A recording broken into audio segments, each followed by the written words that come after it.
یا تو دیوار بسم الله الرحمن الرحیم. از این دا نکن، از این گوشی بیا. مادر جندا همیشه از این گوشی میار ما رو میکشه. تو باتش گم با علاوه یو آجی اینا خیلی قویه. الان برم مردم.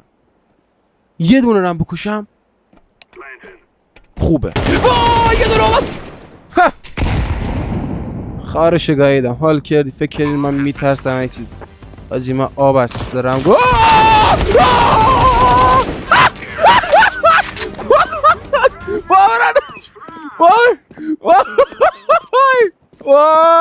وای یعنی تو فکر کردی مثلا من کم علکیم.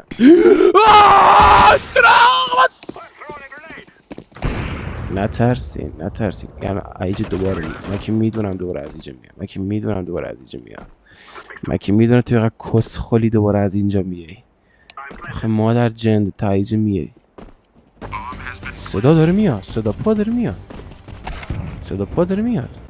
میای یا نه؟ وای تو چه اینجایی؟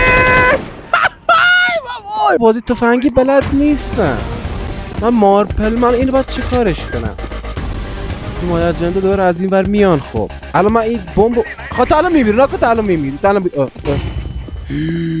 این دفعه جیغ نزدم. این دفعه خب کس خود پشت سرته. کس مرد پشت سرته. چقدر تو کس خالی. بیبر که نمیشی بری. خب ما میدونی چه کار میکنیم بچه. من واقعا خیلی حرفه‌ای شدم. پشما من 3-4 نفر کشتم تا حالا. شده من 2 ساعت بازی کردم یه نفرم میشینه باتم. پروفایلاشون میبینین. من الان کجا باید برم؟ کجا جدی من الان چی کار باید؟ من الان کدو گویی اینا که ای که نه ای من الان اینو میاد چه کارش کنم یعنی نمیدونم. خب تیم تروریست وین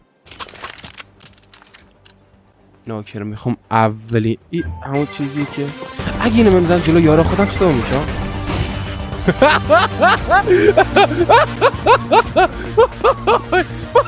ببخشید معذرت میخوام. این بر درگیری ما هم کلمون داغه. ولی نه یه شاعر هست میگه که بزرگترین اقیانوس جهان آرام است. پس آرام باش. گرفتیم تمام شد. ما بردیم.